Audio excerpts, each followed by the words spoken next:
Welcome to the show. I'm Danella, and here's what's happening now. This has been a difficult week, to say the least. And I don't know about you, but it feels like each week is getting more and more to deal with in our world, more and more to bear. And it's leading me to say we must learn from one another. In Political Pop, we'll talk about what Trump proposes following the mass shooting in Parkland, Florida. In Our World is on deck. It's obvious in America, we have an epidemic of mass shooting. I'm going to talk about the effects of that, undoubtedly affecting our mass consciousness, bringing up conversations with my family and friends. But you know what? Honestly, I bet you're having similar conversations with yours. But first, we'll start in South Africa and discuss the latest on the Cape Town's water crisis. If you're following this, you already know Day Zero has been pushed back to July. It may seem like good news. In the States, it seems like good news, but it's not really good news. Many on the ground feel that it's a delay in the inevitable if something is not done to solve the problem. They need a more permanent solution. So the solution that many are talking about is desalination. That's a process that allows you to remove salt from the seawater. This would be a sustainable solution, however, very costly. But if we take a look at what happened in Israel, we'll see success. Israel faced the same problem 10 years ago and decided to make the costly but also rewarding decision to build large-scale desalination plants. And now look, 10 years later, the price of water is still affordable and everybody has some. From what I'm seeing currently in Cape Town, the rich are in a league of their own. They're building their own desalination systems. They're also trucking in water from private companies, furthering the divide between the rich and the poor. But the people need a viable solution. And the question is, why can't the government in Cape Town learn from the government in Israel? It's expensive, but what they did was they worked out a deal with public and private partnerships. There's a solution that works. And the hope is that's the solution that their government will come to. We must learn from one another. All right, let's just get into Political Pop. Here's your Political Pop for Friday, February 23rd. It has been a busy week in politics again. Okay, we see Mueller all over the place handing out indictments. Way to stay focused. Bob's not backing down. But also we're kind of really watching Trump right now in our latest mass shooting. He met with students from Stoneman Douglas High School this week. And what are we seeing from Trump following all of this? One of his suggestions is that he's calling for raising the age of the legal age to purchase. First, he said all guns from 18 to 21. Then following that, a spokesperson later came out and clarified that Trump was speaking specifically about semi-automatic weapons. But here's what's interesting. According to Trump, quote, the NRA will back it and so will Congress. Wow, that sounds great. Now keep in mind, this proposal came just hours after the NRA said they're not down with raising the age from 18 to 21. You know how they feel? They feel it's an infringement on a gun owner's rights. And you know, if we look at history as an indication of what to expect in the future, it will be a battle. I mean, keep in mind, this is a GOP-led Congress, and the NRA is a primary backer. So the question is, how likely will this Congress impose any new laws on a prominent ally and funder? And that was your Political Pop. And now we're going to jump straight into In Our World. This week we're talking about the epidemic of mass shootings and the effects on our mass consciousness. I am somebody who's seeing it in my own home, amongst my own circle of friends. I'm seeing it in the news. I'm watching this, reading this, experiencing this. And I need in my heart to share this in this week's show. So let me start with this. My husband and I this week were able to finally see the Black Panther. Now, this is the first time I've ever been to a movie super early. We had to go to an early movie. He had off. And yeah, we went. It was us, some senior citizens. It was early, but worth it. So we're in the movie, and when we leave the movie, one of the things, now this is not a spoiler, so don't worry. We can listen and talk about this together, and it's not, if you haven't seen it, going to ruin anything for you in the movie, I promise. I can't say this without divulging any significant information in the film, is that one of the things that I thoroughly enjoyed, besides the action, was that the various dialogue that I heard, because oftentimes in movies you'll see, people of color, and some of the things that we say amongst ourselves, is this: would we actually say that line? Would we actually do that? And in this movie, I felt that they did a good job of voicing various things that we've said amongst ourselves, or maybe thought amongst ourselves, different people, different households, but people of African descent, including African Americans. It was nice to see that. And so as we're leaving the movie, my husband and I are just talking about, the different characters and how we relate to the different characters. And one of the things he had said earlier in the week was brought up again in reference to seeing the movie. And it was this notion, and I'll be quite honest with you, he didn't even want me to share this initially with you, but I feel that it's necessary. And he said this, he said, yeah, I want KJ to learn how to shoot a gun. And I was like, I wish you could see me. I like jumped back and said, wait, what? You want him to learn how to shoot a gun? And he said, yeah. He should know how to shoot a gun. So let me just say, my husband, again, I've said this in previous shows, he is someone that is super caring, super loving in the world. One of the things that initially attracted me to him is how giving he is to strangers, how respectful he is to strangers. I love that about him. I love how he is a family man. Friends to him are family, and the way in which he loves his friends is how he loves his family. And I'm somebody who grew up in a compartmentalized family, a broken family in a lot of ways. And so it was nice to see in my compartmentalized family, where a lot of us growing up was a very small family, not an extended family.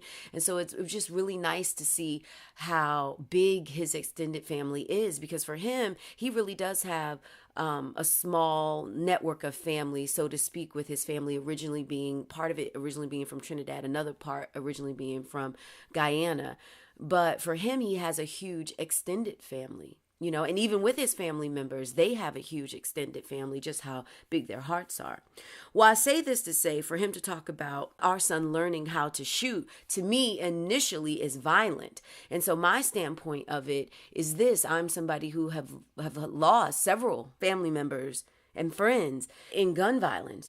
So my views completely are different. I'm all about, we talk about martial arts. I'm like, yeah, hand-to-hand combat. They need to know, and what I love about martial arts is, even though they teach you how to bring down somebody, the first thing they teach you is that is the last result. They teach you all sorts of ways to calm yourself, because it's really about self-control, respect, connecting your mental along with your physical. And I love that aspect of it, And so that's why we really want him to get into martial arts. So when he talked about learning how to shoot a gun, we talked about why. And it was literally to deal with the world that we live in. So let's talk about the world that we live in a little bit deeper. The world that we live in is one where police brutality still exists. It's a world where we harm one another. You also see now the government saying we want to train teachers to arm themselves. Concealed carry, bringing more guns into the schools. And here's what I heard Senator Chris Murphy speaking about earlier this week: this epidemic of mass slaughter. That is the world that we live in today. And seriously, we have to look at it. It's really prominent in America. Out of all the other countries in the world, prominent here in America. To Senator Murphy, I say, continue the good fight. He's trying to come up with laws to help end the epidemic of mass slaughter. It's going to be a tough battle, but you keep up the good work. And let's talk about these mass shootings. The decade after assault weapons were banned in the United States of America, mass shootings went up 200%. Is that a coincidence? You hear so many people saying guns don't kill people, but people kill people. Well, the problem is if you arm a group of people in a society where violence was in the nature of our society, who were the people that were sent to America? Criminals. Who were the people that took over America? Slaughtered the natives and the Native Americans. We did. We can't deny that that's our culture. Then later, institute slavery. Separated families, victimized, brutalized. So many structures still remain that were built from slaves. We're still seeing statues from people that loved slavery and wanted to keep it going. And we still have a systematic repression of a group of people. And now it's extending beyond just Black people, extending to poor people. So this notion of brutality continues. But how can it change when you don't have access to food, let alone healthy food? It'd be great to have healthy food. I know in Southeast DC, there's areas still wanting grocery stores, still shopping on corner stores. That's not healthy. But more importantly, there's many children that still get their food at school. That's where they get their food, at school. God forbid it's a snow day, school doesn't have power, then the teachers are scrambling trying to figure out how can we get to school, keep the school open, because we know this can be the only meal that some of these kids get.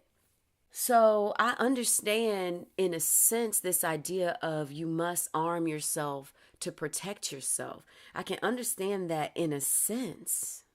But personally, I look to places like Australia, and I know, I get it. People are like, I'm tired of hearing Australia brought up when we talk about gun control, because what did they do in Australia?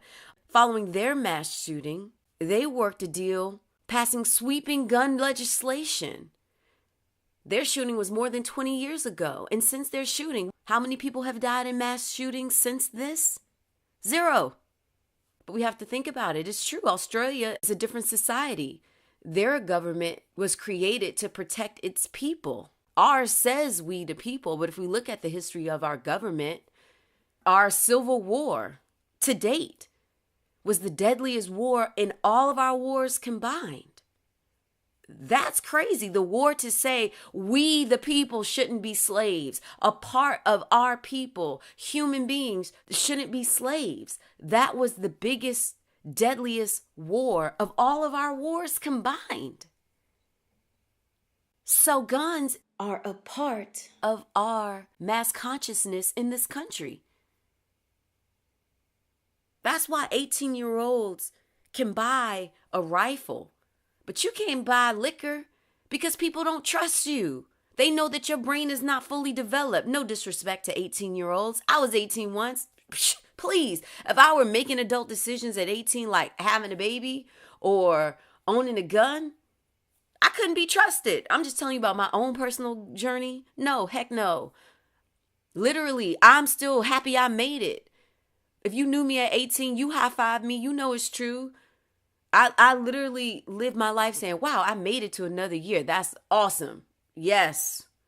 I mean, seriously, our government doesn't even trust porn. They say porn is pervasive. It's rotting our world. It's ruining us, this porn. But 18-year-olds, 19-year-olds, 20-year-olds are trusted with guns. And we're talking military-style guns. Not just hunting rifles. And let's be honest, how many of us are hunting for our food? We're not. Most of us go to the grocery store for our food. So let's take it back, to my own house. I never thought, just for me in the lifestyle that I grew up in, I remember being like, man, I'm sick of going to funerals. And I was just like, I'm not going to funerals. I'm not, But then you go because going to the funeral is not for you. It's for the family that's missing their loved ones. And so you have to go, I just never thought I would have that conversation in my home, specifically because of who I married, because he's not that kind of person. He's not a retaliation-based person. However, as a father, he must protect his son. that's the standpoint that he comes from. He would be doing a disservice to our son if he doesn't fully prepare him for the world that he lives in. But to me, I see it as a whole different crisis. I see it more as a crisis of the mind. And even when I post this idea, this notion, and talk about it, what I hear people say over and over again is, you never want to be in a situation where you need a gun and you don't have a gun. That's the fear that we live by. And to me, I see that it's a fear. That's what I personally feel. I feel that it's living by a fear. And so to me, my way of dealing with fear has never been to arm myself. My way of dealing with fear has never been to physically fight for myself. That has never been my way. I have been someone that has been to 4 elementary schools, 2 middle schools, and 2 high schools. I was always the new kid, always made fun of, because that's exactly what you do to new kids, especially if they're not wearing, if they're wearing clothes from Payless. People used to make fun of my shoes back in the day, make fun of my hair, just make fun of me.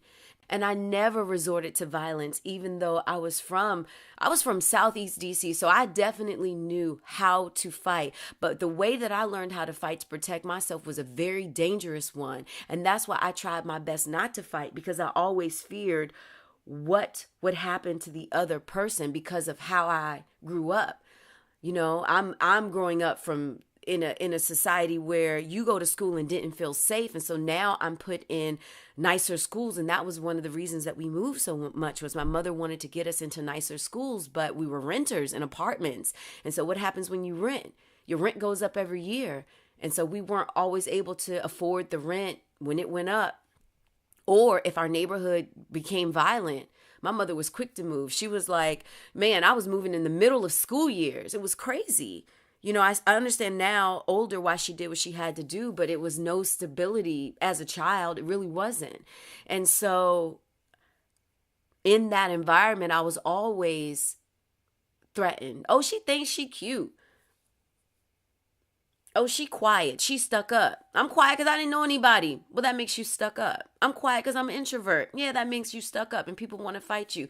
So for me, what I learned to do was I knew that you couldn't run. I knew that if you ran, people would chase you every day. So I didn't do that. I always tried to stand up for myself. But for me, I used my mind. Now, don't get me wrong. When I was younger, man, I had a lot of anger. I had quite a few fights. But as I got older, I just didn't want to do that. I was lucky in that I was funny. I could make people laugh. I was able to make alliances with people. Yeah, I used my ability to make alliances with people that would stop a fight from happening. And then if it really got to the point that I had to fight, then it was crazy, because once I finally reached the point of, okay, I'm gonna fight you.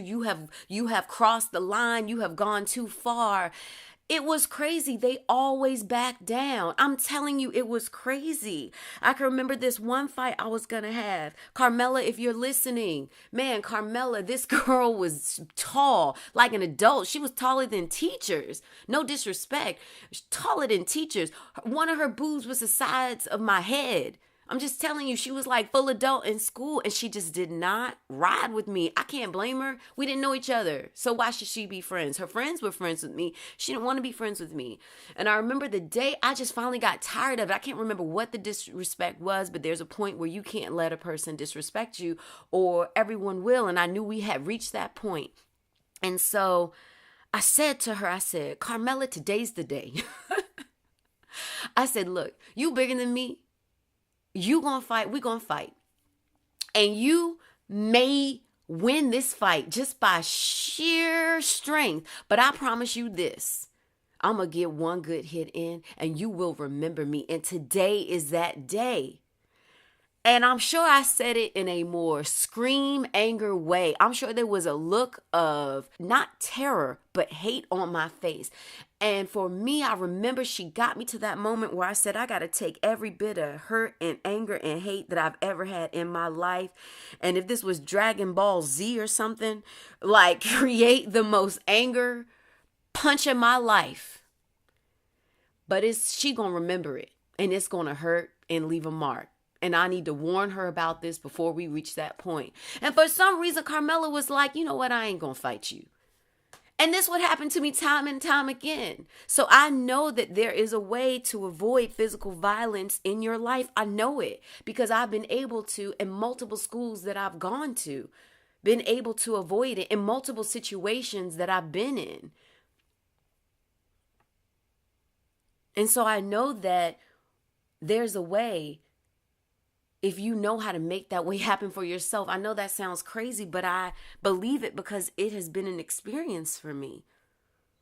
Because I reached a point where I was like, I can't fight. I remember in high school, I was like, I literally cannot fight because I feel like I have too much to lose. And I fear what would happen to the other person. Because now we're getting to an age of people can be arrested and tried as adults. These are things that I'm thinking. And I knew I had somewhere to be, a goal to reach. I didn't know what that goal was, but I knew that ending up in jail wasn't the solution for me.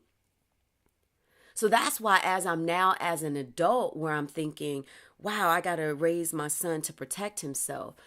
And then my husband, in his most loving way, knows that we can't leave our child vulnerable in the society that he lives in. You know, my husband is like, yeah, I want to teach him how to shoot a gun. We're both somebody that have shotguns in ranges, Let's be clear. I'm not like, my street life was never, no, that's not how I rolled on the street when I got out the street. When I was in the street, I wasn't like, no, give me a gun. Like, again, like I said before, having seen people die, the bodies after gunshots, that was just not my thing. I just felt like nothing good. Like the worst case scenario happened is so bad that that's not anywhere I'm trying to go.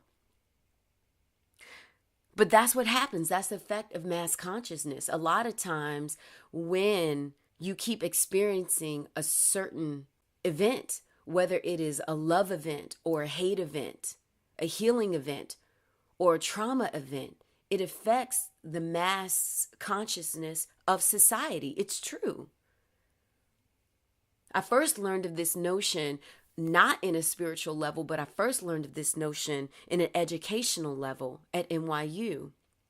I was studying what was called the mean world syndrome. This is an idea that the more violence that you watch on television, the more violent you actually think the world is. And they did a study on this because a lot of people say television doesn't have an effect on you. Well, these videos, music doesn't have effect on you. Well, you know what? Someone tested it for years, and this is what they found out, is that when somebody watches movies that are violent, and then let's talk about movies. Anytime you have a sequel, what makes it a sequel? It has to be more violent. So however many people died in the first movie, when you do a sequel, more people have to die. And then when you do a trilogy, even more people have to die. That's what makes blockbuster movies. And so then what they do is they ask people, okay, how likely are you to have a home invasion? How likely are you? And they name various crimes that could happen to innocent people that happen in movies. And then when they compare that to people that love these type of movies, if you are somebody that loves violent movies, you believe actually the world that you live in is more violent than the world you actually live in. Because then they're able to take how many people you think died, how many people you think are robbed or harmed, and then compare that with how many people statistically that are robbed and harmed in the world that you live in. Your number is more higher. That's called the mean world syndrome. Look it up. You don't believe me? Look it up. Now, on a more spiritual level, from what I'm learning, is that we are affected by one another. We all think that, it's just us in so many ways. But the truth is that we are connected on a larger level, not just a physical level. And if you don't believe me, how do you feel right now seeing what happened in Parkland, right? How do you feel emotionally right now? Doesn't your heart ache? Even if you believe in having guns, don't you feel connected to what has happened? That's mass consciousness. We are connected to one another. And the more that we separate ourselves, the more that we're going to be doomed to face deadly tragedy alone. We must learn from one another. Why can't we look to people in other societies? Why can't we look at the Asian society? Why can't we look at Australia? Look at these nations that don't have mass killings and learn what has worked for them. And I know our biggest challenge is going to be that ingrained in us is this personal self-defense, that we must have a right to bear arms because of how we was brought over to this country and how this country was created. This country was built. And you see it in the news now, innocent people being victimized, whether it be by criminals on the street and criminals behind suits, behind robes in our government. So the dilemma that we're faced with is we all have the natural instinct to protect ourselves. But what is the best way to do so? I say we must learn from one another, with the caveat being this: we must learn from the best of our society. How do I calculate the best? I calculate the best by all things positive being this: successful, loving, helpful, unifying. I don't calculate it by hurtful, harmful, divisive. That's how I calculate the best of our society. And to me, that's the solution. We must learn from the best of one another. So, that about wraps up our show for this week.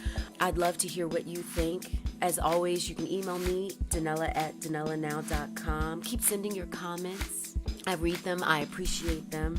On social media, @DanellaNOW.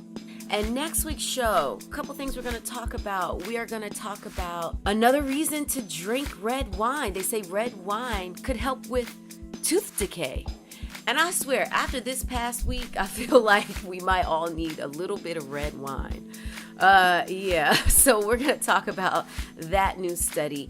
And also next week, we're going to talk about the startling difference between females and women. Wait till you hear what many of our young men think about females and women.